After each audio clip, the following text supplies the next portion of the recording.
Secretary of State for the Environment, Food and Rural Affairs, and he joins us now from Westminster. George, good morning to you. Good morning.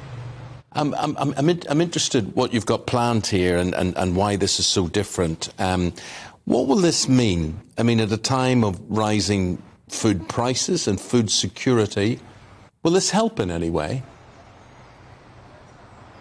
Well, it's not going to give us any short-term solutions to rising food prices. Those are being driven by short-term factors like the gas price, for instance. But we've been working for some time on changing the inherited EU law that we had around these precision breeding technologies.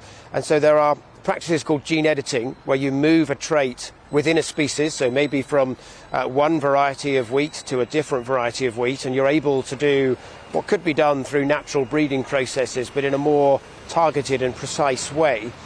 We want to make it easier for those seeds to get a marketing authorization to bring them to market, to cultivate them, because it'll enable us to reduce our use of pesticides, reduce our use of fertilizers, and much more quickly enhance the breeding that we have in plants. And it's very different to genetic modification, and the European Union was frankly wrong to hold in a court case in 2018 that they should be treated as the same, that they're very different techniques, and that should be recognized. Why was the EU so resistant to what you're now proposing? Well, it was a judgment, really, of the European Court of Justice, and they literally looked at the words that were contained in a genetically modified piece of legislation. So it wasn't a judgment based on scientific assessment. It was, based on trawling through pages and pages of EU regulation that led to their conclusion. So what they ended up with is a conclusion that was technically correct as a matter of European law, but wrong as a matter of science.